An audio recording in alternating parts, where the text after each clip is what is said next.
प्रणाम are the lotus feet of the divine mother.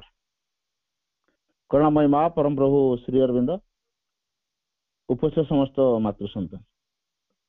आज जो प्रसंगटी मु आलोचना करिया जाउछि सेटा होछि धर्म और जोग मध्य प्रभेद।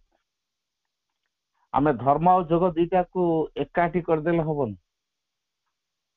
धर्म कौन जोग कौन आगे बुझिया दरकार। गोटे कथा मन रखिया, धर्मटा होछि मनुष्य कृत किंतु जोग अंतरात्मार धारा। धर्म प्रकृति रे ज्ञान नुहे बरং एक विश्वास और अहिंसा। धर्म प्रकृति रे ज्ञान नुहे। आम जो कथा मु गोटे धर्म रे जाउछि, हिंदू धर्म रे सो दैट मोर ज्ञान अछि, मु इस्लाम धर्म लोक तेणु मोर ज्ञान अछि ना। को धर्म रे सीमित हो गले मोर जे ज्ञान हो जो से कथा न। से कहला धर्म प्रकृति रे ज्ञान नुहे बरং एक विश्वास। हाँ मु एई नीति रे धर्म माने कौन? धर्म अर्थ होछि श्रृंखला। जलर गोटे धर्म अच्छी से निम्न को गति कर। अग्नि धर्म है से ऊर्ध्वगामी हम। आप निआटा जालू ता शिखा तल उपरक उठ। पानी की ढालतु से तलू जीव। तेणु ता ना दिखाई निम्न गा। निम्न को गमन करे बोली ता ना हूँ निम्न गा। निम्न को गति कर पानी के ऊपर मुहाई गति कर सब ऊपर तल आड़ को जीव। सेटा तार धर्म। सेमती जीवन गोटे धर्म अच्छी अर्थात जीवन गोटे श्रृंखला को ग्रहण करके जाउछि। तेणु जेहेतु जीवन गोटे श्रृंखला को जाउछि तेज श्रृंखला पथ को आम के ज्ञान बोली कहबानी। श्रृंखला गला पर किसी उपलब्धि आसे सहीटा हूँ ज्ञान। तेणु ये जो विश्वास गोटे अच्छे, हाँ मुझे पथरे गले दिने दिने मोर ज्ञान उदय हम, चेतना जाग्रत हम। तेणु ये एक विश्वास गोटे अहिंसा रखा है। गोटे माने दिव्य इच्छा को अभिष्ठा बोली कह जाए। मोटे भगवत धारा मु किसी गोटे गेन करी मत भगवत प्राप्ति हम बा मु गोटे निर्दिष्ट जीवन को अतिक्रम करी जो वर्तमान जीवन अच्छी अतिक्रम करी गोटे उच्चतर महत्तर जीवन टी पाइपरि। ये एक विश्वास नहीं कि जड़े भितर अभिष्ठा रखु थाए से कह तार धर्म। तेणु बृहत आध्यात्मिक सत्यर असंक्षिप्त अंतर्ज्ञान एवं साधारण जीवन ऊर्ध्व को जाउतिबा आत्मा मानकर व्यक्तिगत अनुभूति द्वारा यार सत्यता प्रकृति में प्रतिपादित हुए। बृहत आध्यात्मिक सत्यर असंक्षिप्त अंतर्ज्ञान ये गोटे टर्म जो कहला असंक्षिप्त माने कौन? संक्षिप्त नुहे अर्थात छोट ज्ञान नुहे, बृहत्तर ज्ञान महत्तर ज्ञान। तेना आध्यात्म सत्यर जो बृहत्तर महत्तर ज्ञान अच्छी एवं साधारण जीवन ऊर्ध्व को जाइथिबा आत्मा मानकर जो आत्मा साधारण जीवन को अतिक्रम करी व्यक्तिगत अनुभूति किसी हासिल करि पारिछि, से व्यक्तिगत अनुभूति द्वारा यार सत्यता प्रकृति में प्रतिपादित हुए। धर्म प्रकृति में कौन करें? जो अनुभूति आसी से अनुभूति द्वारा धर्मर प्रभाव कौन जान। से माँ लिखी religions may reckon their greatness by the number of their believers but the truth would still be the truth if it are not even a single follower। सत्य गोटे भाया जिनस ताकू किए ग्रहण कले भी से सत्य, किए ग्रहण न कले भी से सत्य। सत्यटा सब सत्य ही रहो। कि धर्म लोके कौन कहे? आम धर्म रे देख केते लोक अच्छी सो दैट आम धर्मटा बड़। अच्छा आम धर्मटा बड़ हेले धर्म रे जो सत्यता अच्छी ताको अनुभूत केते कराई। जदि अनुभूति आसी ना आध्यात्मिक चेतना आम भीतर जागृत है। तेना आम धर्म भितर बांधि गले जे आम रूपांतर हो नुहे। मो पाठ्यक्रम करदेली सो दैट रूपांतर हो। मो पूर्णांग शिक्षा केन्द्र करदे सो दैट मोर साधना हो नेबास। पूर्णांग शिक्षा केन्द्र साधना करने सुजोग दब। मुझे से सुजोगटा न नेबी ताले मो पूर्णांग शिक्षा केन्द्र काम कले मु उपकृत हो पारि। पाठचक्र द्वारा मो परम सत्य चेतना सहित संपृक्ति रखिपारि। तेणु मु पाठचक्र करिया दरकार। जदि मुझे संस्पर्शटा न करि पारिली, से संस्पर्श आसी न पारली ताले मोर पाठचक्र करिया किछि फायदा हो? मेकानिकल वे रे हो पाठचक्र। तेणु सुजोग अच्छी पाठचक्र द्वारा सुजोग अच्छी। पूर्णांग शिक्षा केन्द्र करने द्वारा साधना कर सुजोग अच्छी। सुजोग सृष्टि कराई। किंतु प्रकृत ज्ञान आम भितर पर्यंत जागृत है किंतु यह द्वारा आमको केवल आशा और विश्वास दिए धर्म चलते कौन गोटे मिल गोटे निर्दिष्ट श्रृंखला द्वारा आबद्ध रहा यहाँ हूँ धर्म कलेक्टिवली आम गोटे निर्दिष्ट श्रृंखला को मानिबा यहाँ कहुए धर्म कलेक्टिवली से श्रृंखला को अतिक्रम कर से आमको लिमिटेड कर दिए गोटे सीमारेखा भितर से आमको बांधी दिए से सीमारेखार परिसर को आम अतिक्रम कर धर्म असुविधा से तेणु आमको केवल गोटे आशा दे था विश्वास जद्वारा आमे चेतनार बृहत्तर सत्य और गोपनीय पथ गुड़िकर अंतरंग प्राप्ति पाई अभिष्ठा रखा प्रवर्तित हो पारू ये जो आशा विश्वास आम भीतर जागृत हुए से आशा विश्वास को नहीं आमे चेतनार बृहत्तर सत्य चेतनार बृहत्तर सत्यटा कौटा आम भितर जो अंतर्निहित सत्य चेतना अच्छा से शाश्वत सत्य जी आम भितर अच्छा जी गोपनीय भाव में अच्छा पथ गुड़ा को अति अंतरंग भाव में प्राप्त करने अभिष्ठा रखा से आमको प्रवर्ताए अर्थात आमर आत्मा सहित से संपर्क जोड़े जहाँफल आमे से परम सत्यर संस्पर्श आसीपरू आ द्वारा आमे केतेक स्वतंत्र सत्य और प्रतीक को ओलट पालट करू किंबा धर्मर अनुशासन को एक अपरिवर्तन सिद्धांत परिणत करू धर्म कौन करे से जो उपलब्धि कला ताकू से सत्य बोली विदित करेव यही सत्य अच्छे इवन गौतम बुद्ध भी कहले निर्वाण सर्वशेष सत्य नुहे से तो सत्य रे पहुंची थे से कहीं कहले निर्वाण सर्वशेष सत्य नुहे कारण निर्वाण परे मध्य आहुरी किछि अछि निर्वाण परे आहुरी किछि जेहेतु रही तेणु ये निर्वाणटा सर्वशेष सत्य नुहे कि आमको सत्यर गोटे पावच को से अतिक्रम कर साहाय्य कर धर्म आमे केतक स्वतंत्र सत्य और प्रतीक को ओलट पालट करू किंबा धर्मर अनुशासन को एक अपरिवर्तन सिद्धांत रे परिणत करू एटा तो आम धर्म आम धर्म को पारी जापरूनी तामान यहाँ कौन एटा रिजिडिटी रहा गोटे अनुशासन रहा तेणु धर्मर जो अनुशासन से परिवर्तन हो पार ना लोक बदली जी कि धर्म बदल मनुष्य चाहिए धर्म बदल ना जमी आम कहू वस्त्र विहुने सूत्र दे नना जदि आम पूजा करने आसती कह नना कौन कर शाढ़ीटा कथा तो तुम कहल नहीं आम आनिन अच्छा सूता खंडे आण वस्त्र विहुने सूत्र दे श्लोक बोले कि से वस्त्र बदले सूता देकी पूजा करदे हो गला कारण से नना जहाँ कह बेदर गार हो कि प्रकृत में नना कौन कर जानू मनीष ठीक से भाया सी जो धर्म भितर जाए से धर्मर जो अनुशासन को से अपरिवर्तन सिद्धांत रूप में परिणत कर दिए आमे जे एपर्यंत आध्यात्मिक ज्ञान केवल शिशु पर्यायर अच्छे और अनंत विज्ञान ठारू बहु दूर अच्छे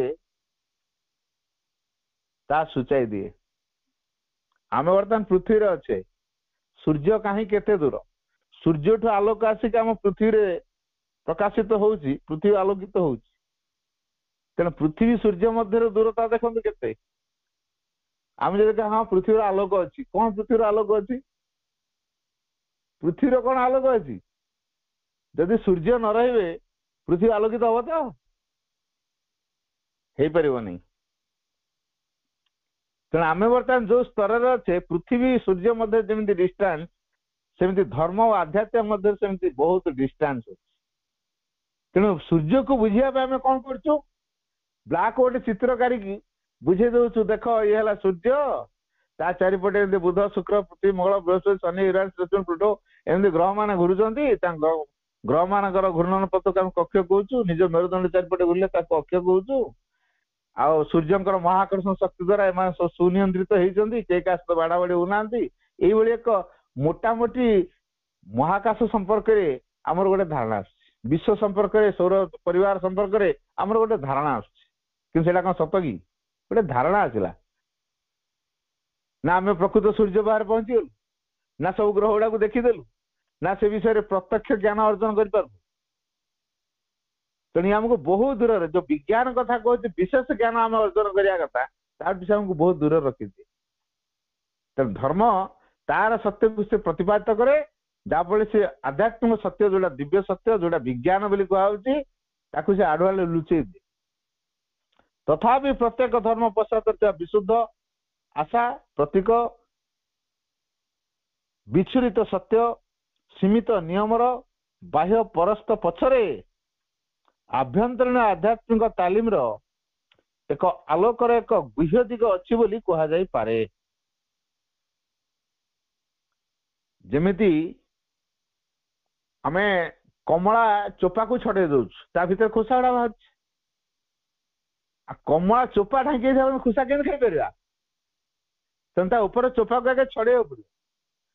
तेणु जो धर्म बाहर आवरण होकर रही भितर को आमको पशिया पड़ो ताले कि से सत्यर संधान आम कर पचर जो आभ्यंतरीण आध्यात्मिक तालीम और आलोकर एक गुह्य दिग रही कह से कथा को आमको हासिल करा पड़ो। तेणु सीमित नियम बाह्य परस्त को आमको अतिक्रम कर पछरे केमी गोटे आभ्यंतरीण सत्य रही आध्यात्मिक सत्य रही उपलब्धि करा पड़ो जहाद्वारा गूढ़ सत्य ज्ञान हो पारे। तेणु से भितर को प्रवेश कले से जाकि गूढ़ ज्ञानटा मिल आध्यात्मिक सत्य कौटी अच्छी आम हृदय भितर अच्छी आम हृदय भितर आत्मा सहित संपर्क न रखिकी आम धर्म विषय बेस कहूँ धर्मटा हूँ बाहर बाहर कि प्रकृत सत्यटा कौटी अच्छी निज भितर। तेणु प्रत्येक बाह्य रूप नेबा धर्म पछरे अच्छी एक आभ्यंतरीण जोग तेणु प्रत्येक बाह्य रूप नेबा धर्म पछरे अच्छी एक आभ्यंतरीण जोग गोटे बाहर गोटे से रूप नब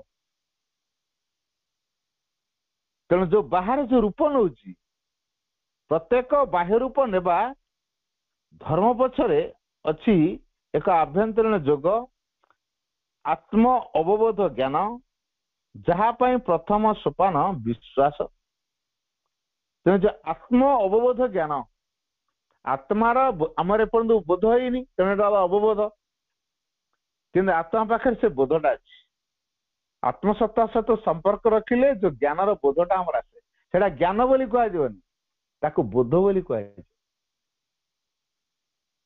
तेणु आम से बोध करिया अर्थात हाँ सतरे मो भितर कई जन अच्छी चमत्कार कर दो तो मुझे जानी पाऊना केमी है जोटी माइंड से unreachable area mind beyond beyond mind अर्थात मनर बहुत ऊर्ध्वे मनर कल्पनार ऊर्ध्वे मनर धारणार ऊर्ध्वे मनर विचार ऊर्ध्वे मन जहाँ जाने तार ऊर्ध्वे आउ एक सत्य लुचिकी रही बाह्य आवरण को भेद करके भितर को गले से कथाटी को आमको बोध करने पड़ो। तेणु आत्म अवबोध ज्ञान जहाँपाई हूँ प्रथम सोपान से विश्वास। तेणु विश्वास रखा पड़ो जे मो भितर एक सत्य सत्ता अच्छा तारी पाई मु एक्जिस्ट करी तारी पाई मु अभिवृद्धि करुच्ची तारी पाई मो जीवन महान हवार सुजोग लाभ कर मो मानव जीवन सार्थकता तारी पाई ही अच्छी। जदि मो भितर से आत्मसत्ता न था मु इतर प्राणी भाया बुलू था। तेणु गोटे इतर प्राणी सहित मुझे निजक कंपेयर करे मु कौ दृष्टि उन्नत कारण मो भीतर था से आत्मसत्ता मुझे उन्नत। कौन पाई कहुची जे मनीष जीवन हूँ दुर्लभ जीवन कहीं अलग कोई जीवन को तो दुर्लभ जीवन बोली कहनी आ मानव जीवन कहीं दुर्लभ जीवन बोली कहुई तार कारण हूँ मनीष भितर ये जो दिव्य सत्यटी रही आत्मसत्ताटी रही से आत्मसत्ताटी हूँ भीतर असल सत्य जेहेतु आत्मसत्ताटी हूँ भीतर असल सत्य। तेणु आम जो से आत्मार सत्ता सहित संपर्क आसवा से प्रकृत बोधटी आम भितर या गोटे प्रथम सोपानटा हूँ विश्वास। अप्रकाश सत्यर प्रतीक हूँ बाह्य रूप प्रकाश जो सत्य भितर अच्छी प्रकाश है ଏବଂ ତାର ଆଂଶିକ ପ୍ରକାଶ। ଆଚ୍ଛା ଦେଖନ୍ତୁ, ଗୋଟେ ପଦ୍ମ ଫୁଲ ପଙ୍କ ଭିତରେ କୋଉଠି ଲୁଚିକି ଥିଲା ନା ନାଇଁ? ସୂର୍ଯ୍ୟ ଉଦିତେ ପଦ୍ମ ବିକଶତି, ସଂସ୍କୃତର କଥା ଏଇଟା ଅଛି। ଅର୍ଥାତ୍ ସୂର୍ଯ୍ୟ ଉଦୟ ହେଲେ ପଦ୍ମ ଫୁଲ ଫୁଟେ। ସୂର୍ଯ୍ୟ ଉଦିତେ ପଦ୍ମ ବିକଶତି, ସୂର୍ଯ୍ୟ ଉଦୟ ହେଲେ ପଦ୍ମ ଫୁଟିବ। ଆଚ୍ଛା, ସୂର୍ଯ୍ୟ ସହିତ ପଦ୍ମର କଣ ସମ୍ପର୍କ ଅଛି? ଗୋଟେ ଆକର୍ଷଣ ଅଛି, ଗୋଟେ ପ୍ରଭାବକୁ ସେ ରିସିଭ କରିପାରୁଛି, ଯାହାଫଳରେ ସେ ପଙ୍କ ଭିତରୁ ଦିନେ ପଦ୍ମ ଫୁଟା ବାହାରୁଛି। ତାହେଲେ ପଙ୍କ ଭିତରେ ବି ପଦ୍ମ ଥାଇପାରେ। ଆଗରୁ କଣ ଜାଣି ହଉଥିଲା? ପଦ୍ମଟା ଫୁଟିଲା ପରେ ଜାଣି ହଉଛି ନା। ଠିକ ସେଇଭଳି ବାହାରେ ଯାହା ସବୁ ପରିପ୍ରକାଶ ହଉଛି, ସେଟା ହଉଛି ଭିତରର ପ୍ରଭାବର ଏକ ବାହ୍ୟ ପ୍ରକାଶ। ଭିତର ପ୍ରଭାବର ଏକ ବାହ୍ୟ ପ୍ରକାଶ ଆମେ ବାହାରେ ଯାହା ଦେଖୁଛେ। ତେଣୁ ଭିତର ଅନୁସାରେ ବାହାରଟା ତିଆରି ହବ। ଆମେ କିନ୍ତୁ ଓଲଟାରେ ଯାଉଛୁ, ବାହାର ଅନୁସାରେ ଭିତରଟା ତିଆରି ହବ। ଅପୋଜିଟ ରେ ଭିତର ଅନୁସାରେ ବାହାର ତିଆରି ହବ। It is the inside that governs the outside. ମାଉଡ ବାଣୀ ଲେଖିଛନ୍ତି, it is the inside that governs the outside. ଏଇଟା ହଉଛି ଭିତରଟା, ଯାହାକି ଆମ ବାହାରଟାକୁ ନିୟନ୍ତ୍ରଣ କରେ। ତେଣୁ ଭିତର ଅନୁସାରେ ବାହାରଟା ନିୟନ୍ତ୍ରଣ। ଭିତରେ ଯଦି ଆମେ ଗୋଳମାଳିଆ ଥିବା, ବାହାରେ ଗୋଳମାଳିଆ ହବ। ଭିତରେ ଯଦି ମୁଁ ଅସ୍ଥିର, ବାହାରେ ମୋର ଅସ୍ଥିର ଦେଖାଯାଏ। ଏଇନା ହୀରାକୁଦରେ କରେଣ୍ଟ ପ୍ରଡ୍ୟୁସ ହଉଛି, କୌଣସି କାରଣ ଡାଇନାମୋ ପାଖରେ ସ୍ପାର୍କ ହେଲା। ତାହେଲେ ଆମର ୟା ଲାଇଟ୍ ଗୁଡା ସବୁ ସ୍ପାର୍କ ହବ ନା? ସବୁ ଲାଇଟ୍ ସ୍ପାର୍କ ହବ। କିମ୍ବା ତାଳଚେର ଥର୍ମାଲରେ ଇଲେକ୍ଟ୍ରିକ ପ୍ରଡ୍ୟୁସ ହଉଛି, ସେଠି କୌଣସି କାରଣରୁ ସ୍ପାର୍କିଂ ହେଲା।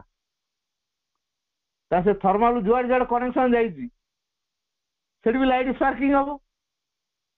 ତେଣୁ ମୂଳ ଉତ୍ସରେ ଯଦି ବିଗିଡା ହେଇଗଲା, ତାହେଲେ ବାହାରେ ମଧ୍ୟ ଚାରିଆଡେ ବିଗିଡାଟା ହେଇଯିବ। ତେଣୁ ଏଇଥିରୁ ଆମକୁ ବୁଝିବାକୁ ପଡିବ। ତେଣୁ ବାହାରେ ଯୋଉ ସତ୍ୟ ସବୁ ବାହ୍ୟ ରୂପରୁ ପ୍ରକାଶ କରୁଛି, ସିଏ ହଉଛି ଅପ୍ରକାଶ ସତ୍ୟର ଏକ ପ୍ରତୀକ। ତେଣୁ ବିଚ୍ଛୁରିତ ସତ୍ୟ ପାଇଁ ଉର୍ଦ୍ଧ୍ୱରେ ସ୍ଥିତିର ରହସ୍ୟର ଗଭୀର ଅନୁଭବ ଆବଶ୍ୟକ, ଯାହାର ସିଦ୍ଧାନ୍ତ ଓ କୁସଂସ୍କାର ମଧ୍ୟ ଅମାର୍ଜିତ ସଂକେତର ସୂଚନା ଦିଏ। ତେଣୁ ଯୋଉ ବିଚ୍ଛୁରିତ ସତ୍ୟ ପାଇଁ, ଯୋଉ ସତ୍ୟ ପୁରା ସଂସାର ମଧ୍ୟରେ ବିଚ୍ଛୁରିତ ହୋଇ ରହିଛି, এই ବିଚ୍ଛୁରିତ ସତ୍ୟ ପାଇଁ ଉର୍ଦ୍ଧ୍ୱରେ ସ୍ଥିତିର ରହସ୍ୟର ଗଭୀର ଅନୁଭବ ଆବଶ୍ୟକ। ଉର୍ଦ୍ଧ୍ୱ ଆମର ଭିତରେ ଯୋଉ ସତ୍ୟ କୋଉଠି ଆସିଛି? ପରମ ଉତ୍ସରୁ ଗୋଟାଏ ଧାରା ଦେଶ କାଳ ମଧ୍ୟରେ ନିକ୍ଷିପ୍ତ ହେଇଛି ଏବଂ ସେ ବ୍ୟକ୍ତି ଜୀବନକୁ ନିୟମନ କରୁଛି, ତାହା ହିଁ ବ୍ୟକ୍ତି ଜୀବନର ଅସଲ ସତ୍ୟ ହେଇକି ରହିଛି। ଇଏ ହଉଛି ଯୋଉଠି ଆମ ଭିତର ଅନ୍ତର୍ନିହିତ ସତ୍ୟ ହେଇଛି, ତାକୁ ଆମେ ଚୈତ୍ୟ ସତ୍ତା ବୋଲି କହୁଛେ। ସେ ଆମ ଭିତର ଶାଶ୍ୱତ ସତ୍ୟ ସତ୍ତା।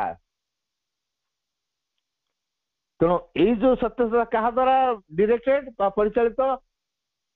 ସେ ହଉଛି ପରମ ସତ୍ୟ ପାଖରୁ ଆସିଛି। ତ ତେଣୁ ତାର ଉତ୍ସଟା ଅଛି ପରମରେ, ପରମଙ୍କ ପାଖରେ, ଉର୍ଦ୍ଧ୍ୱରେ। ତେଣୁ ଉର୍ଦ୍ଧ୍ୱ ସ୍ଥିତିର ସେ ଯୋଉ ରହସ୍ୟର ଗଭୀର ଅନୁଭବଟା ଆବଶ୍ୟକ। ଉର୍ଦ୍ଧ୍ୱରେ ଯୋଉ ପରମ ରହିଲେ, ପରମ ସତ୍ୟ ସତନା ରହିଲା, ତାକୁ ଆମେ ଅନୁଭବ କରିବା ପାଇଁ ଆମ ଭିତରେ ଥିବା ଅନ୍ତର୍ନିହିତ ସତ୍ୟର ସଂସ୍ପର୍ଶରେ ଆସିବାକୁ ପଡିବ। ଏଇଟା ହେଲା ଶୃଙ୍ଖଳା। ତେଣୁ କଣ କଲେ ମୋ ଅନ୍ତର୍ନିହିତ ସତ୍ୟ ସଂସ୍ପର୍ଶରେ ମୁଁ ଆସିବି, ତା ନାଁ ହଉଛି ଧର୍ମ। ତେଣୁ ଆମ ସମାଜରେ ଏଥିପାଇଁ ଅନେକ ସିଦ୍ଧାନ୍ତକୁ ତିଆରି କରିଦେଇଛନ୍ତି, ଅନେକ କୁସଂସ୍କାର ମଧ୍ୟ ଅମାର୍ଜିତ ସଂକେତର ସୂଚନା ଦେଇଥାଏ। ତେଣୁ ଏଇ ଯୋଉ ନିୟମକୁ ତିଆରି କରାହଉଛି, ତେଣୁ ଅନେକ କୁସଂସ୍କାର ଭଳିଆ ହେଇଯାଇଛି। ଆରେ ମୁଁ ଯୋଉ ଶ୍ରେଣୀରେ ଥିଲି, ମୋ ସେ ଶ୍ରେଣୀର ପାଠ ସରିଲା ପରେ ମୁଁ କାହିଁ ପୁଣି ସେ ସ୍କୁଲରେ ରହିବି? ମୁଁ କାହିଁ ଗୋଟେ ଅଲଗା ସ୍କୁଲକୁ ଯିବିନି? ମୋର ଏଠି 7th କ୍ଲାସ ପର୍ଯ୍ୟନ୍ତ ଅଛି, ମୁଁ 7th ପର୍ଯ୍ୟନ୍ତ ପାଠ, 7th ପରେ ମୁଁ 8, 9, 10 ପଢିବା ପାଇଁ ମୁଁ ଆଉ ଗୋଟେ ସ୍କୁଲକୁ ଯିବି ନା। ଆଉ ମୁଁ କଣ ସେଇଠି ଆଉ କୁଆଡେ ସ୍କୁଲ, ଆମ ଗାଁରେ ଆଉ ସ୍କୁଲ ନାହିଁ ବୋଲି ମୁଁ କଣ ସପ୍ତମରୁ ପାଠ ପଢା ଛାଡ଼ିଦେବି? ନା ସେ ପ୍ରାଇମେରୀ ସ୍କୁଲକୁ ବାରମ୍ବାର ଦୌଡୁଛି, ଜୀବନ ସାରା ଦୌଡୁଥିବି? ତାର ଗୋଟେ ନିୟମ ଅଛି ନା। 7th ପାସ୍ କରିସାରିବା ପରେ ଜଣେ ନିହାତି 8 କୁ ଯିବ, ତାକୁ ଏ ସ୍କୁଲ ବିଦାୟ ନେବାକୁ ପଡିବ, ଏଟା ନିୟମ। ତେଣୁ ପ୍ରତ୍ୟେକଙ୍କ ପାଇଁ ଗୋଟେ ନିୟମ ଅଛି। ତେଣୁ ତାପରେ ବି ଯଦି କହ ନା ଏଟା ନିୟମ, ଆମର ତ ପୂର୍ବ ପିଢି ସବୁ ମାନି ଆସୁଛନ୍ତି, ତମେ କେମିତି କରିଦବ? ତେଣୁ ପୂର୍ବ ସମୟରେ ଅତୀତରେ ଯାହା ଯାହା କରାହେଇଥିଲା, ସେଟା ସେଇ ସମୟ ପାଇଁ ଆବଶ୍ୟକ ଥିଲା, ବର୍ତ୍ତମାନ ପାଇଁ ଆବଶ୍ୟକ ନୁହେଁ। ଅତୀତରେ मनीषी माने विद्वान माने व्यक्ति माने जो जो नियम सब समाज में तैयारी करते आम धर्म नाम विदित करचु से समय रे समाज में आवश्यक थिला। आ कौन समाज सही स्थिति अच्छी एपर्यंत अतीतर तो लोक माने बण जंगल फलमूल संग्रह कर खाऊले, पशु शिकार कर खाऊले, नदी कूल रोते, गोटे जगह खाद्य शस्य सारीगले आउ गोटे जगह पलाऊे जादा जीवन बंचुले। आजिकल बर्तमान सीटा अच्छी कि सुंदर अट्टालिका बनई एसी भीतर लोक रोच ऑनलाइन सिस्टम है घरे रोसे नौ मगे दौरान घरे आसिक खाया पहुंच जाए घरे भी रोसे करा पड़ुनी ऑनलाइन बुक करदे घरे आसिक खाद्य पहुंची गला खाइले जहाँ दरकार ड्रेस दरकार ऑनलाइन बुक कले घरे आसिक देगला घर बाहर को जावा पड़ानी एसी भीतर रही एंटरटेनमेंट कले क्या आ से जुगर मनीष आम अच्छु बण जंगल बुली फलमूल संग्रह करिया पशु पक्षी शिकार कर खाଇବା नदी कूल रहा जो जगह फल मिलूँ से जगह रहा पुणी से सरीगला आउ गोटे जगह पलि जा ये प्रकार एक जाजावर जीवन बर्तमान कौन अच्छी बर्तमान ना सभ्यता तैयारी नदी कूल तापर मनुष्यर विकास है मनर विकास है से नुआ नुआ कथा बाहर कला ये जो नुआ नुआ कथा सब बाहर कला से कौन पुरातन भितर बांधिक रहा आम पूर्वसूरी कौन करते आम कहीं आम कौन से हबू ना कौन आम पूर्वसूरी भाया मुझे कहि मो बापा मोबाइल फोन धर नी मो बापा को सम्मान दवा दरकार सो दैट मु मोबाइल फोन धरबी मो बापा चल चल जाऊे मु कहीं बैक रे जी मो बापा को अपमान हम तेणु बैक चढ़ी हम कि जुग उपयोगी कम आम करा पड़े मो बापा साइकेल चढ़ुले मु मोटरसाइकेल चढ़ी मो बापा मोबाइल फोन धर नी मु मोबाइल फोन धरबी मो बापा कंप्यूटर काम जान नी मु कंप्यूटर काम करी तेणु मो बापा कौन करते मो जेजेबापा कौन करते मो ता बापा कौन करते मोर ताकू देखी मत तैयारी होगा पड़ोनी मत मो फ्यूचर पे आउ कि चिंता करा पड़ो मो भीतर सत्यसता कौन कौच मोर प्रोग्रेस पथर अच्छी ना से पुरातन कुसंस्कार भितर बांधिक रही आम समाज रे भी से अमार्जित कुसंस्कार अनेक संकेत आमको समाज दौर वैषयिक जगत ज्ञान विज्ञान आमर जहाँ करे ताला प्राथमिक आविर्भाव बर्तमान जो वैषयिक विद्या जो टेक्नोलोजी सब डेभलप हो मोबाइल फोन बाहरला कौन माकड़ मैंने व्यवहार करेंगे ना कौन इंटरनेट किए व्यवहार कर माकड़ ए डाल से डाल जी डेंगी फल खाऊ या पीढ़ा ता पीढ़ा डेंगी पीढ़ा भांगुची या कखारू ता लाउ एम सब धरिकी पड़ेला क्या गचर आंब छिड़े खाईदेला जो माकड़ सी कौन इंटरनेट व्यवहार कर इंटरनेट किए व्यवहार कर आज मनीष कर ना आम जेजेबापा कर नथिले सो दैट मु करी मो जेजेबापा सम्मान देवी ना ना मो जेजेबापा रागी जदि यही थट्स रहा ताले मु पास्ट रे रही ना फ्यूचर को जाइए मु पास्ट रे लाखिक रही तेणु जो वैषयिक ज्ञान जो विकास होती वर्तमान ये वैषयिक जगत ज्ञान विज्ञान आम जहाँ करे ताला प्राथमिक आविर्भाव ज्ञान केमी परिप्रकाश जे मन केमी विकास कर बर्तमान देखो चंद्रपृष्ठ जाकि पहुंचला मनुष्य मंगल ग्रह जाकि रहा योजना करदे ज्ञान विकास है कौन मनर जो ज्ञान वैषयिक ज्ञान से विकास है तार प्रथम आविर्भाव एवं तार व्यवहार स्थान रे गुह्य सत्तर स्थापन तेणु आम कौ दिगरे व्यवहार करिया गुह्य सत्य को आम क्यों स्थापन करवा अर्थात आत्म आविष्कार रे विज्ञान को केंद्र व्यवहार करवा आत्म आविष्कार रे वैज्ञानिक मान तो गले से कहले बर्तमान गोटे पार्टिकल अच्छी जोटे कहूँ परम पार्टिकल परमाणु भितर आ गोटे पार्टिकल अच्छी न्यूक्लियस को भांगी देला परे परमाणु को भांगी देला परे ता भितर कौन एमती अच्छी विज्ञान खोजी खोजिका जानला गोटे परमंकर सुप्रीमकर गोटे पार्टिकल ता भितर अच्छी से परमाणु बोमा एत पावरफुल है तेणु मूल जिनसा से एनर्जी क्रिएट हो तेणु परमाणु एत शक्तिशाली केमी एनर्जी को जे क्रिएट कर परम पार्टिकल उपादान से मुख्य असल कथा विज्ञान ता ढांचा बुझे जे गवेषणा करी परमाणु पर्यटन गला परमाणु को भांगी भांगी शेष में पहुंचला परम पार्टिकल खोज अच्छा विज्ञान ता ढांचा परम खोजला आमे भगवान को प्रार्थना करी करी भगवान को खोजिलु, भक्ति करी करी भगवान को खोजिलु। तेणु आम विज्ञान विषय आम धारणा नहीं, किंतु जो विभिन्न प्रकार धर्म ग्रंथ सब अध्ययन करी मुनि ऋषि मान तपस्यार मार्ग को अनुसरण करी पुराण महाभारत गीता भागवत ये सब जो महत् कथा अच्छी ताकू अनुध्यान करी जीवन क्षेत्र में प्रयोग करी आम से परम उभार पहुंचु। विज्ञान ता ढांचार मन को लेकिन पहुंची। तेणु से क्षेत्र में आमको काम करने को पड़ो, अर्थात वैषयिक जगतर ज्ञान पाई विज्ञान आमर जहाँ करे ता हूँ प्राथमिक आविर्भाव एवं तार व्यवहार स्थान रे गुह्य सत्य स्थापन। जेहेतु विराट प्राकृतिक शक्तिर गूढ़ क्षमता आम निज मन और आत्म प्रत्यय धारणा स्थान रे यह परीक्षित अनुभूत और गभीर बुझावना रखे। मन परीक्षा करुच्ची सत्य मन को प्रकार बुझे परीक्षा करके किसी जानिला हाँ यहाँ प्रकृत सत्य कथा। जल रे दीटा कणिका अच्छी, गोटे है उद्जान गोटे अम्लजान। जदि दीटा को मिसेबा ताले जल अणु हम। आम देखुले जल ताकू वैज्ञानिक मैंने परीक्षा कर जल को भांगिला कौन हो देखला बाहर हाइड्रोजन ऑक्सीजन बाहर। तेने हाइड्रोजन ऑक्सीजन बाहरला तो विज्ञान प्रभाव रे जानला ना नहीं जल भितर कथा अच्छी। ये जो अनुभव ये जो बुझावना आसला यहाँ हूँ परीक्षित हो परीक्षा करी तेणु ये सत्य बोली कहले। अच्छा एमती किसी सत्य जो परीक्षा कर पाइब से कौटा भगवान को भगवान कौन परीक्षा कर पाइब। तुम जदि सतरे भगवान ताले किसी चमत्कार देखाओ बिचरा भगवान कौन करे परीक्षा प्रमाण पत्र नदेले लोके जो परीक्षा कर दौरान भगवान को भगवान फेल हो।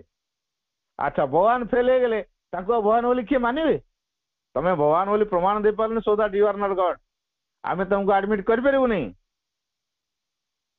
तेणु तुम तुम जगह को जा ये मनीषा अस्वीकार करे। अच्छा मनीषा अस्वीकार कले भगवान के इम्पोर्टान्स कमिज ना तुम दिव्य गुण गुड़ाक लस हो अनेक लोग ग्रहण कर इम्पोर्टान्स बढ़ी जाए ग्रहण न कले दिव्य गुण गुड़ा कमिज अदिव्य हो से कथा तो नुहे। तापर मनीष कौन कौ धारणा कौन काम कर परीक्षा को करी सिद्धांत उपनीत हो सत्य को घोषणा कर गभीर बुझावना से रखे। क्या जड़े वैज्ञानिक गोटे कथा आज जन काटो ना ना एटा सत्य नुह यहीटा हूँ सत्य। तेणु तथ्य तथ्य भितर गोलमाल अच्छी। ये गोटे तथ्य बाहर कले आउ जन वैज्ञानिक आ गोटे तथ्य बाहर कले आउ जन वैज्ञानिक आ गोटे तथ्य बाहर कले। अच्छा अनेक तथ्य को मत को आम सत्य बोली कहीपर एड़ा को तथ्य कहुपर मत कहुपर किंतु सत्य बोली कहुपर ना। तेणु जोग ऊर्ध्वतर स्तर जगतर और आम सतार संभावना कार्य करे जहाँ सब हूँ धर्मर लक्ष्य। तेणु जोग कौन कर धर्म जो लक्ष्य धर्म उद्दिष्ट धर्म अर्थ हूँ श्रृंखला कहली जो श्रृंखला गले आम कौन करना ऊर्ध्वतम सत्य को आम उपलब्धि आनीपर। ऊर्ध्वतर स्तर जगत एवं आम सतार संभावना जो कार्य करे सेटा हूँ धर्मर उद्देश्य बा लक्ष्य। समस्त धर्म शक्ति धर्म किसी शक्ति किंबा अस्तित्व धारणा को आरंभ हुए धारणा आरंभ हुए। समस्त धर्म किसी शक्ति किंबा अस्तित्व धारणा आरंभ होता है। धर्मटा पुणी आरंभ हम मुझे कहली जल जल को लेकिन धर्म कौन हिसाब करा अग्नि अग्नि को लेकिन धर्म कौन कहला मूर्तिका मूर्तिका नहीं मूर्तिकार धर्म कौन गछर धर्म कौन से प्रत्येक प्राणी मान धर्म कौन प्रत्येक भिन्न भिन्न धर्म अच्छे। सापर धर्म जहाँ नेउल धर्म से अहिनकुल संपर्क अनुमान कर दिजन जाक क्रिएशन सृष्टि किंतु सापर जहाँ गुणधर्म नेउलर कौन से गुणधर्म झिटिपिटी चंपेनली कौन से धर्म केते केते प्रकार जीव अच्छा प्रत्येक निज निज धर्म अच्छा ना ना। तेणु किंतु प्रत्येक गोटे शक्ति द्वारा परिचालित होती अस्तित्व मध्य किसी रही से धारणा आरंभ होता है समस्त धर्म जहाँ आमर सीमित और नश्वर सत्ता ठार बृहत्तर ऊर्ध्वतर आ जो परम सत्य को से लाभ करेंगे सी आमरी जो नश्वर आम दिन नष्ट हवा ना आम तो परमानेंट नुह कहीपर को मनीष परमानेंट ଆମେ କିନ୍ତୁ ସାର୍ଟିଫିକେଟ ମତେ ପରମାନେଣ୍ଟ ରେସିଡେଣ୍ଟ ସାର୍ଟିଫିକେଟ। ଆରେ ସଂସାର ତ କେହି ପରମାନେଣ୍ଟ ନୁହଁ, ସିଏ କଣ ଯିବ ପରମାନେଣ୍ଟ ରେସିଡେଣ୍ଟ ସାର୍ଟିଫିକେଟ? ସେଥିପାଇଁ ରେସିଡେଣ୍ଟ ସାର୍ଟିଫିକେଟ ସରକାର ଚେଞ୍ଜ କଲା 6 ମାସ ଥରେ ବଦଳେ, କାରଣ ସଂସାରରେ କେହି ପରମାନେଣ୍ଟ ନୁହନ୍ତି। ତମେ କଣ କହୁଛ ପରମାନେଣ୍ଟ? ଆମେ କହୁ ଚାକିରିଟା ପରମାନେଣ୍ଟ ହେଲାନି ନା, ଚାକିରି ତ ମାକ୍ସିମମ୍ ତମ ଏଜ ରଖିଛି 60 ବର୍ଷ ପର୍ଯ୍ୟନ୍ତ କରିବ, 60 ବର୍ଷ ରିଟାୟାର୍ଡ ହବ, ପରମାନେଣ୍ଟ କଣ? ପରମାନେଣ୍ଟ ସଂସାର ବର୍ତ୍ତମାନ କେବଳ ଭଗବାନ ହଉଛନ୍ତି ପରମାନେଣ୍ଟ। ତେଣୁ ଯାହା ଆମର ସୀମିତ ଏବଂ ନଶ୍ୱର ସତ୍ତା ଠାରୁ ବୃହତ୍ତର, ଆମେ ସୀମିତ ବର୍ତ୍ତମାନ ନଶ୍ୱର ଯୋଉଟା ଆମେ ନଷ୍ଟ ହେଇଯିବା, ତାହାଠୁ ଯେ ଆହୁରି ବୃହତ୍ତର ଏବଂ ଊର୍ଦ୍ଧ୍ୱତର, ସେଇଭଳିଆ କଥାକୁ ଆମକୁ ଉପଲବ୍ଧିରେ ଆଣିବାକୁ ପଡିବ। ସେଇ ଶକ୍ତିର ଚିନ୍ତା ଓ ପୂଜା କାର୍ଯ୍ୟ କରା ହୁଏ। ଯୋଉ ଉଚ୍ଚତର ଶକ୍ତିଟି ଅଛି ତାର ପୂଜା କରାଯାଏ, ତାକୁ ଚିନ୍ତା, ସେଟା କିଏ ହେଇଥିବ? ସେ ହଉଛନ୍ତି ସେ ପରମ ଭଗବାନ, ଗଡ ବୋଲି ତାକୁ କିଏ କିଏ କହେ, କିଏ ଆଲ୍ଲାହ ବୋଲି କହେ, କିଏ ତାକୁ ଆଉ କୋଉ ନାଁରେ କହେ। ନାଁ ଦେବାର ଅସୁବିଧା କିଛି, କିନ୍ତୁ ଗୋଟେ କଥାକୁ ଭିନ୍ନ ଭିନ୍ନ ନାଁରେ କୁହାଯାଉଛି। ଆମେ ଏଇ ନାଁରେ ଗୋଳମାଳ କରୁଛୁ, ଆମେ ନାଁକୁ ନେଇକି ଗୋଳମାଳ କରୁଛୁ ନା। ଆଉ ମୁସଲମାନ ମାନେ ଆଲ୍ଲାହ କହିଲେ, ଆମେ ଈଶ୍ୱର କହିଲୁ। କଣ ତମେ ଆଲ୍ଲାହ କହୁନା? ଶ୍ରୀ ଅରବିନ୍ଦଙ୍କ ପାଖକୁ କମ୍ପ୍ଲେନ ଆସିଲା ଯେତେବେଳେ କଲିକତାରେ ସ୍ୱରାଜ ଆରମ୍ଭ ହେଲା, ମୁସଲମାନ ମାନେ ଯୋଗ ଦଉଥିଲେ। କେତେକ ମୁସଲିମ ସେମାନେ ବନ୍ଦେ ମାତରମଟା କହୁନାହାନ୍ତି। ଆସି କହିଲେ ଶ୍ରୀରଙ୍କ ପାଖରେ, କେତେ ଜଣ ଅଛନ୍ତି ସେମାନେ ବନ୍ଦେ ମାତରମ କହୁନାହାନ୍ତି। ଆଚ୍ଛା ତମେ ଆଲ୍ଲାହ ଆକବର କହୁଛ କି? ଶ୍ରୀରଙ୍କ ଓଲଟା କ୍ୱେଶ୍ଚନ, ତମେ ଆଲ୍ଲାହ ଆକବର କହୁଛ? ନାଇଁ। ଆଉ ତମେ ଆଲ୍ଲାହ ଆକବର କୁହ ଦେଖ, ସେ ଆଲ୍ଲାହ ସେ ବନ୍ଦେ ମାତରମ କହିଲେ, ଇଏ ଆଲ୍ଲାହ ଆକବର କହିଦେଲେ। ତାପରେ ଦେଖ ସେମାନେ ବନ୍ଦେ ମାତରମ କହୁଛନ୍ତି, ତା ଦେହରେ ସେମାନେ ବନ୍ଦେ ମାତରମ କହିଲେ। ତା ଅର୍ଥ ହିନ୍ଦୁ ମୁସଲିମ ଫିଲିଙ୍ଗସ ନେଇକି ତମେ ଭାରତ ପାଇଁ କାର୍ଯ୍ୟ କର। ଭାରତ ମା ପାଇଁ ଆମେ କାମ କରୁଛୁ, ଭାରତ ଆମ ମା, ଆମେ ହେଲେ ସବୁ ଭାଇ ଭାଇ, ଏଇ ଭାବ ନେଇ କାମ କର। ଆଉ ହିନ୍ଦୁ ମୁଁ ମୁସଲମାନ ଏ ଫିଲିଙ୍ଗସ ନେଇ କଣ କାମ କରୁଛ? ତାମାନେ କଣ ଧର୍ମ ଭିତରେ ସେମାନେ ସୀମିତ ହେଇଗଲେ? ତେଣୁ ସଂକୀର୍ଣ୍ଣତାକୁ ଦୂର କର। ତେଣୁ ସେଇ ଯୋଉ ପରମଙ୍କର କଥା କୁହାହଉଛି ବା ଭଗବାନଙ୍କ କଥା କୁହାହଉଛି, ତାଙ୍କର ଇଚ୍ଛା, ତାଙ୍କ ନିୟମ ଏବଂ ତାଙ୍କ ଦାବିର ବଶ୍ୟତା ତାଙ୍କୁ ଅର୍ପଣ କରା, ଅର୍ଥାତ୍ ନିଜକୁ ତାଙ୍କ ପାଖରେ ଦେଲୁ, ତାଙ୍କର ବଶ୍ୟତାକୁ ସ୍ୱୀକାର କରିବୁ। ସେ ପରମଙ୍କ ବଶ୍ୟତା ସ୍ୱୀକାର କରିବା ମାନେ ପରମଙ୍କ ବିଧାନ ଅନୁସାରେ ଆମେ ଚାଲିବୁ। କିନ୍ତୁ ଧର୍ମ ଏହାର ହଉଛି ଏକ ଆରମ୍ଭ। ଯୋଉ ପରମଙ୍କ ବିଧାନକୁ ଆମେ ପାଳନ କରିବା ପାଇଁ ଧର୍ମ ହଉଛି ଏକ ଆରମ୍ଭ। ଧର୍ମଟା ହଉଛି ଶୃଙ୍ଖଳା, ପରମଙ୍କ ବିଧାନକୁ ପାଳନ କରାଯାଏ, ସେଇଟା ହଉଛି ଧର୍ମ। ତ ବିଧାନକୁ ଧର୍ମ ବୋଲି କୁହାଯାଏ। ତେଣୁ ଧର୍ମ itself is not truth, supreme truth. ଟ୍ରୁଥକୁ ପାଇବା ପାଇଁ ଯୋଉ ଡିସିପ୍ଲିନ ଦରକାର, ସେଇଟା ହଉଛି ଧର୍ମ। ଏହାର ଆରମ୍ଭ ଏହିପରି ଧାରଣା କରିଥିବା, ପୂଜା କରିଥିବା ଓ ମାନି ନେଇଥିବା ଶକ୍ତି ଓ ପୂଜକ ମଧ୍ୟରେ ଅମାପ ବ୍ୟବଧାନ ରଖେ। ତେଣୁ ପୂଜା କରୁଥିବା, ମାନି ନେଇ ଆସିଥିବା ଶକ୍ତି, ଆମେ ଯୋଉ ଶକ୍ତିକୁ ମାନୁଛେ, ଆଉ ଯୋଉ ପୂଜକ ପୂଜା କରୁଛି, କଣ ପୂଜକ ଯିଏ ସେ ସେଥିର ପୁରା ବଳିଷ୍ଠ ଉପାଦାନ ନା କଣ? ସେ ଶକ୍ତିର ଅଧିକାରୀ କି ଯେ ପୂଜା କରୁଛି? ଏନିୱାନ କ୍ୟାନ ବର୍ସିପ, ଯେ କେହି ଜଣେ ପୂଜା କରିପାରିବ। ଆଉ ଆମେ କହୁଛୁ ନା ପୂଜକ ଆସିବ ପୂଜା କରିବ, କାହିଁକି? ଭଗବାନ କଣ ଯେ କେହି ପୂଜା କରିପାରିବ? ଆମ ସମାଜରେ କଣ ରହିଛି ନା, ବ୍ରାହ୍ମଣ ଏପର୍ଯ୍ୟନ୍ତ ଆସିନାହାନ୍ତି, ପୂଜା କେମିତି ହବ? ଅନେଇଥିବୁ କେତେବେଳେ ଆସିବ, ନନା ଆସିଲ ନା ନାଇଁ, ପିଲା ଆମର ସବୁ ବ୍ୟସ୍ତ ହେଇଗଲେଣି, ଦେ ଆସ ଆସ ଟିକେ ଅଧଘଣ୍ଟା କଣ କରିଦେଇ ଯାଅ। ସିଏ ତ ଆସେ ସରସ୍ୱତୀ ପୂଜା, ଗଣେଶ ପୂଜାରେ କେତେ ଯେ କଲ ଧରିଥିବ ହିସାବ ବାହାରେ। ତାର ପୂଜା କରୁଥିବ ଫୋନ, ହଁ ରେଡି କରିଥାଏ, ଯାଉଛି ମୁଁ ସାଙ୍ଗେ ପହଞ୍ଚି ଦିଅ ହେଲା। ପୂଜା କରୁଥିବ, ଏହା ଫୋନ ଆସିବ, ହଁ ହଁ ରେଡି କରିଥାଏ, ଗଲି 10 ମିନିଟରେ ପହଞ୍ଚିଲି, ଯାଅ ତମ ରେଡି କରିଥାଅ, ସବୁ ଜିନିଷ ପତ୍ର ଠିକ ଠାକ କରିଥାଅ, ସାଙ୍ଗେ ପହଞ୍ଚି। ସେଇଭଳିଆ କଥା। ଆଚ୍ଛା ସେ ପୂଜାରେ ତାର ମନ ଅଛି ତ? କିନ୍ତୁ ଆମେ କଣ କରୁ ନା, ବ୍ରାହ୍ମଣ ନ ଆସିଲେ ପୂଜା ହେଇପାରିବନି।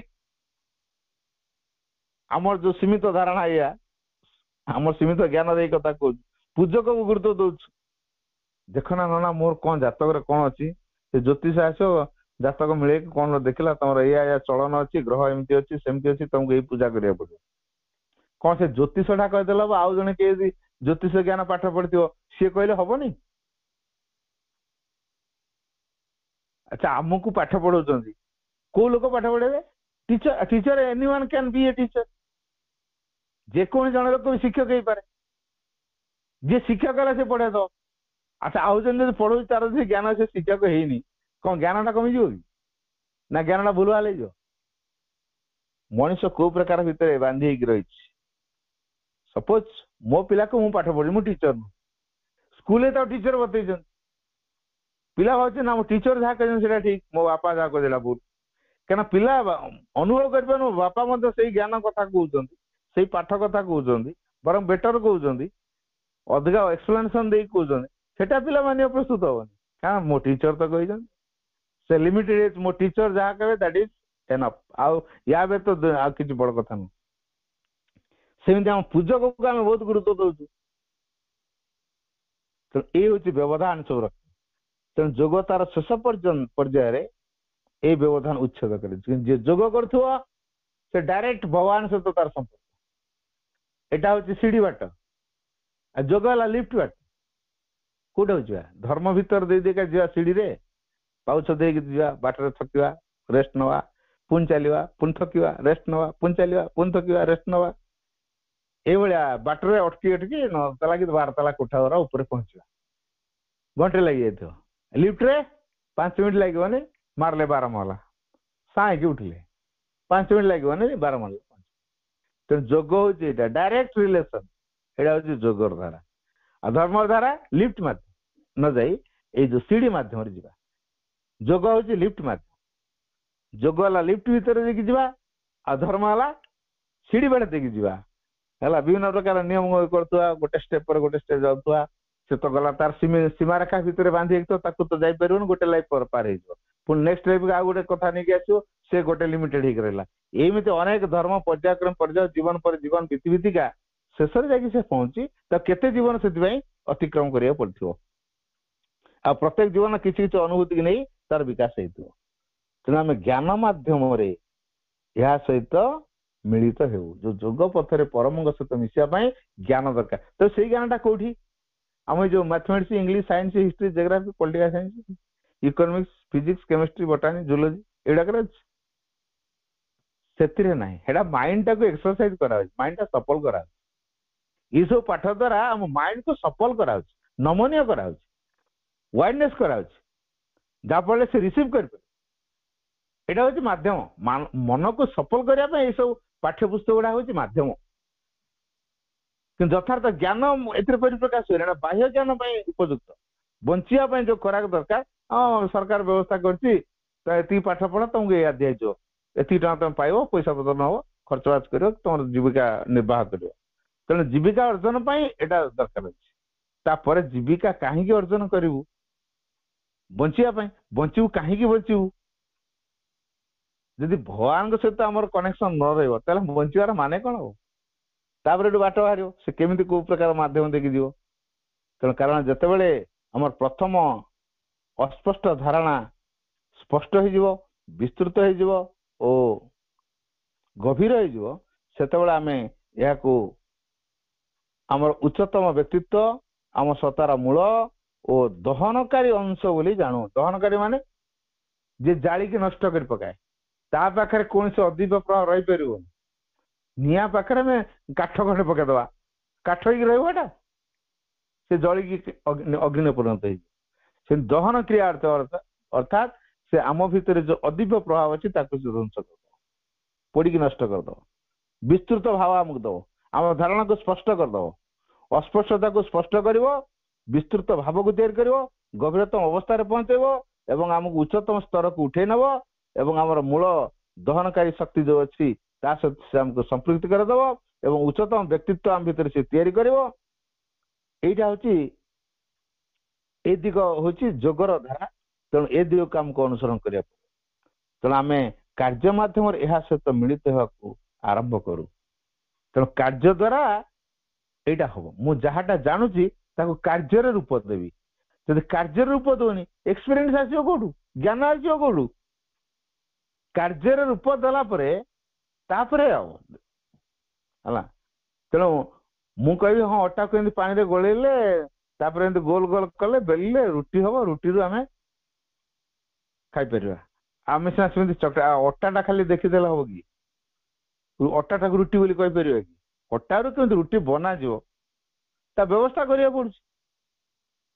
ଇଏ ଯେମିତି ପ୍ରୋସେସ ଦେଇକି ସବୁ ଯିବାକୁ ପଡୁଛି, ତା ପ୍ରୋସେସ ଭୁଲ ଭାଲ ହେଲେ ସେ ଅଟାର ରୁଟି ହେଇପାରୁନି, ପାଣିଆ ହେଇଗଲା କି କାଠୁଆ ହେଇଗଲା, ସେ ଆଉ ରୁଟି ହବନି।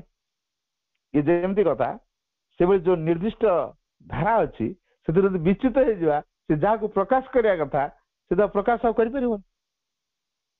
ତେଣୁ ଆମେ କାର୍ଯ୍ୟ ମାଧ୍ୟମରେ ଏସବୁ କଲେ ହେଇପାରିବ, ଏବଂ ସରଳ ଭାବରେ ମାନି ନେବା ଦ୍ୱାରା ଏବଂ ଆମେ ଆମ ଇଚ୍ଛା ତାଙ୍କ ଇଚ୍ଛା ସହିତ ଏକୀଭୂତ ହେବା, ଏବଂ ସେଇ ଅନୁପାତରେ ଯେତେ ଆମେ ତାଙ୍କ ସହିତ ମିଳିତ ହେଇପାରିବା ସେଇ ଅନୁସାରେ ଆମ ଭିତରେ କାମ କରୁ। ତେଣୁ ଏଇଟା ନିର୍ଭର କରୁଛି, ଏହା ନିର୍ଭର କରେ ତାଙ୍କର ଉତ୍ସ ଓ ଆଦର୍ଶ ଉପରେ, ଏବଂ ସେହି ଅନୁପାତରେ ଆମର ଇଚ୍ଛା ଉତ୍କୃଷ୍ଟ ଏବଂ ଦିବ୍ୟ ହେଇପାରେ।